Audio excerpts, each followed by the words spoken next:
Assalamualaikum warahmatullahi wabarakatuh.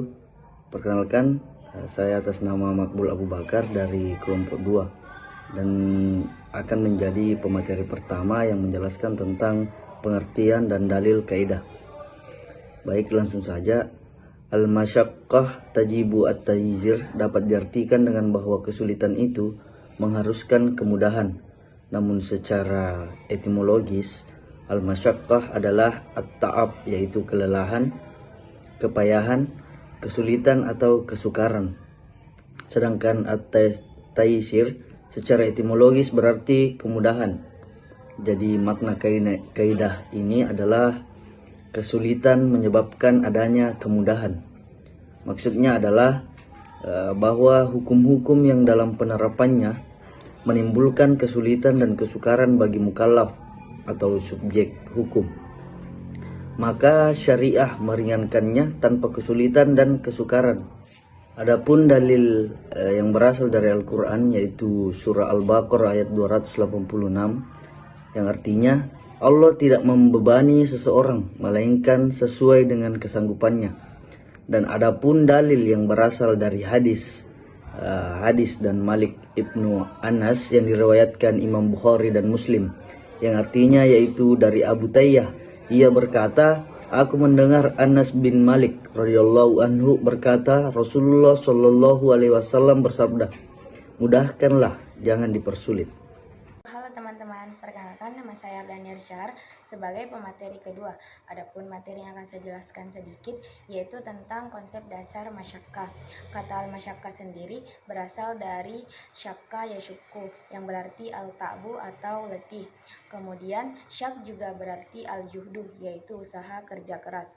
Sedangkan secara garis besar makna al-masyaqqah adalah yang mendatangkan kepada kemudahan, yakni segala kesukaran yang mencapai batas kemampuan manusia. Dalam ilmu fiqh ada 7 kesulitan yang membawa manusia kepada kemudahan. Yang pertama yaitu sedang dalam perjalanan. Contohnya kita boleh berbuka puasa di tengah-tengah perjalanan dan kita juga boleh mengqasar sholat. Yang kedua dalam keadaan sakit.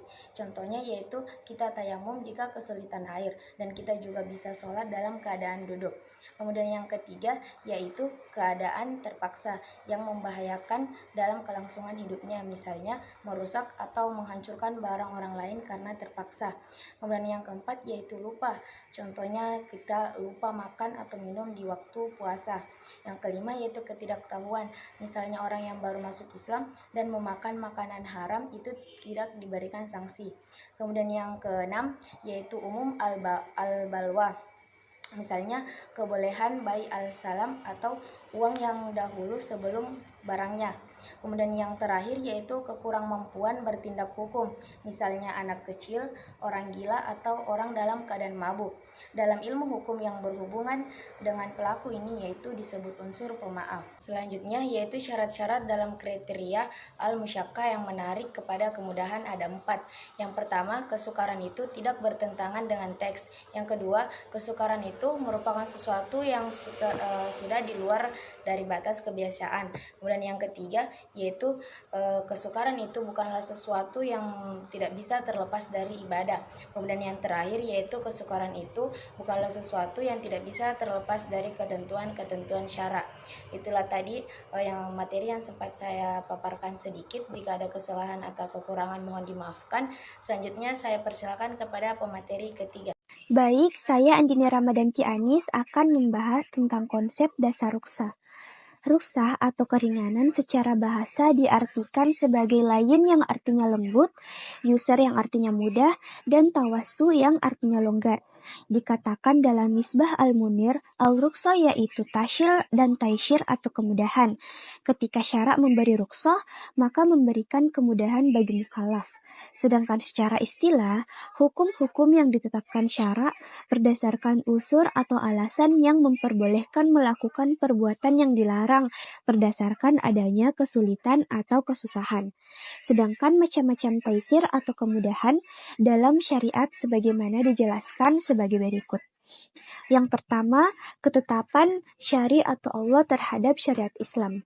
Islam merupakan agama yang telah ditetapkan kemudahannya sejak awal diturunkannya kepada Nabi Muhammad. Yang kedua, kemudahan syariat dalam hukum-hukum yang berkaitan dengan masalah amaliyah. Dalam hal ini, terdapat dua macam kemudahan. Yang pertama, al-yusr al-asli, yaitu kemudahan sebagai dasar dan tujuan syariat.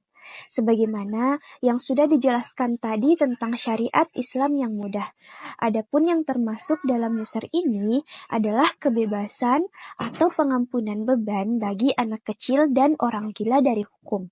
Yang kedua, al-yusr al-takhfifi, yaitu kemudahan sebagai dispensasi dan keringanan yang diberikan syara ketika mukallaf atau subjek hukum mengalami kesulitan dalam melaksanakan kewajiban, maka mukallaf diberikan keringanan untuk melaksanakan kewajibannya sesuai kemampuan.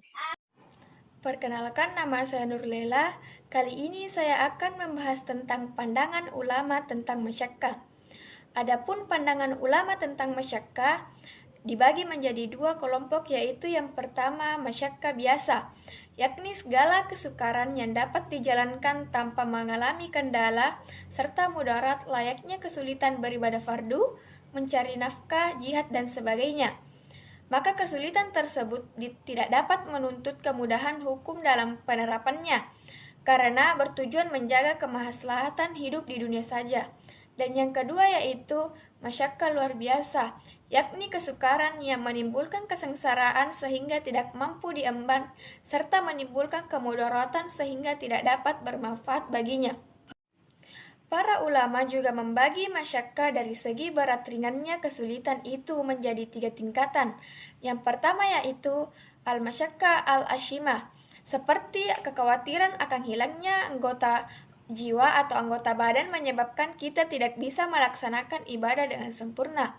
Masyakkah membawa keringanan. Dan yang kedua yaitu al-masyakkah al-mutawasitah, diperlukan adanya pertimbangan dalam menetapkan penggunaan keringanan, sebab apabila cenderung terasa berat maka diperbolehkan adanya keringanan, namun apabila sebaliknya maka tidak diperbolehkan atau diperkenankan adanya keringanan.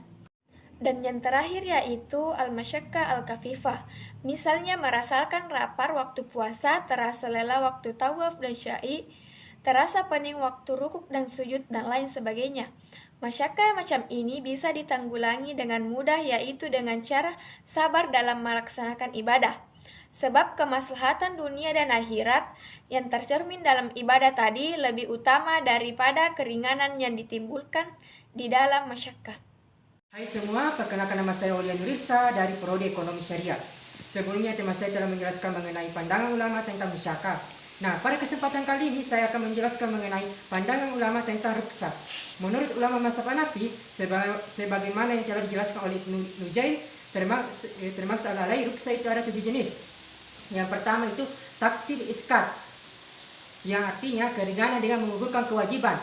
Contohnya saja, seorang wanita dapat tidak sholat karena dia sedang haid atau nifas, atau contoh lainnya digugurkan kewajiban sholat Jumat karena adanya halangan tertentu. Adapun yang kedua itu takhfif tankis, yang artinya keringanan dengan mengurangi beban, seperti memendekkan atau mengkasar sholat saat dalam perjalanan. Yang ketiga itu takhfif ibdal, yang artinya keringanan dengan menggantikan atau menukar. Contohnya mengganti wudhu dengan tayamum jika tidak ada air atau tidak bisa menggunakan air. Adapun yang keempat yaitu takhfif takdimi, yang artinya keringanan dengan mendahulukan, misalnya menyegerakan membayar zakat sebelum waktu atau haulnya dan sholat jamaah takdim. Adapun yang kelima yaitu takhfif takhiri, yang artinya keringanan dengan menunda, seperti menunda puasa Ramadan karena ia adalah seorang musafir.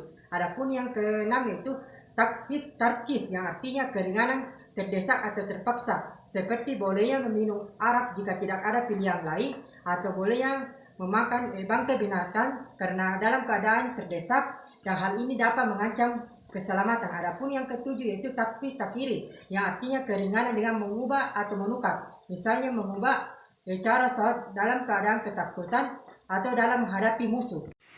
Sementara itu, ulama mazhab Syafi'i membagi rukhsah dalam 5 macam.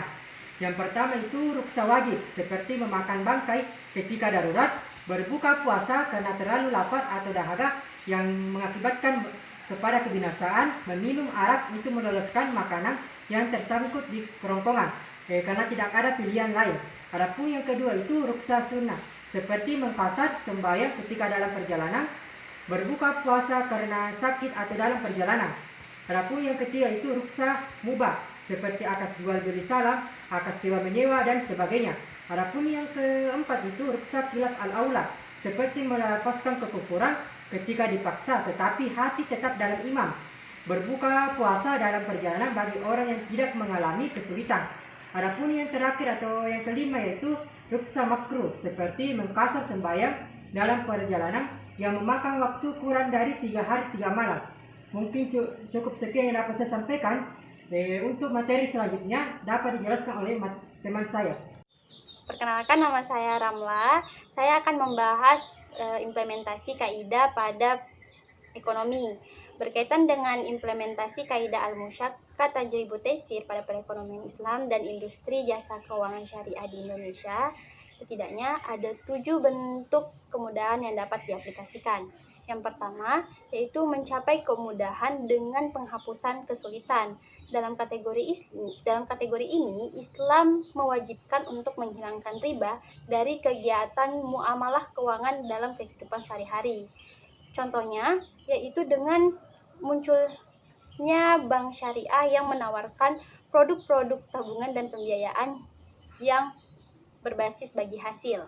Yang kedua, mencapai kemudahan dengan pengurangan kesulitan. Dalam kategori ini dapat dilihat dengan adanya produk pembiayaan yang ditawarkan lembaga keuangan syariah, terkhususnya bank syariah, di mana bank syariah itu memiliki 4 pola pembiayaan. Yang pertama, bagi hasil untuk investment financing. Yang kedua, pola jual beli untuk trading investment.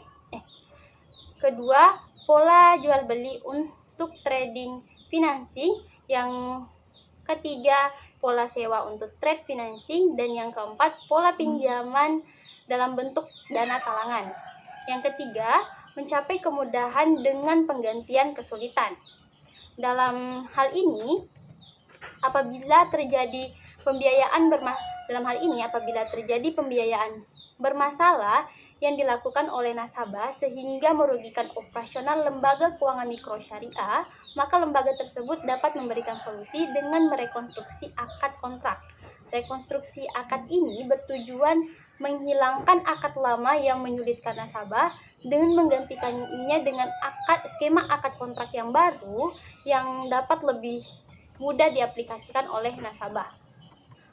Keempat, mencapai kemudahan dengan pendahuluan. Dalam konteks perekonomian Indonesia, khususnya industri jasa keuangan syariah, terdapat lembaga yang dikenal dengan takaful. Takaful berasal dari kata kafalah yang diartikan sebagai pengalihan tanggung jawab seorang yang dijamin dengan berpegang teguh pada tanggung jawab orang lain sebagai penjamin. Nah, yang kelima, mencapai kemudahan dengan pengakhiran.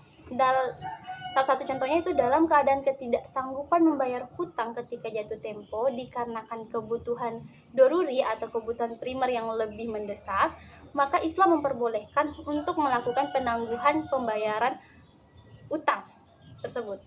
Nah, selanjutnya yang keenam, mendapatkan kemudahan dengan rukhsah atau keringanan. Nah, sebelum tahun 1980-an, umat muslim di Indonesia itu diberikan keringanan untuk melakukan transaksi di perbankan konvensional yang berbasis riba dengan model kontrak apapun.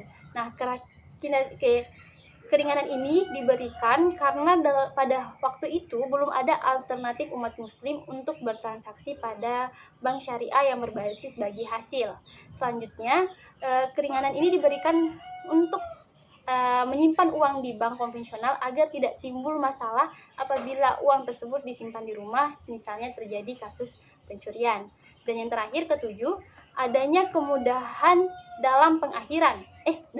Adanya kemudahan dalam perubahan. Sebagai contoh, apabila seorang nasabah masuk dalam kategori pembiayaan bermasalah, dimungkinkan bagi lembaga keuangan tersebut untuk merubah skema akad kontrak nasabah antara nasabah dan bank apabila nasabah kesulitan untuk menyelesaikan akad kontrak lama. Oleh karena itu, atas dasar menghilangkan kesulitan skema akan kontrak pertama direkonstruksi ulang dengan skema yang lebih mudah dan tidak menimbulkan kesulitan bagi nasabah. Perkenalkan, nama saya Muhammad Kifli Yusuf. Kita akan membahas tentang fatwa DSN terkait kaidah al-masyaqqah tajibu tasir.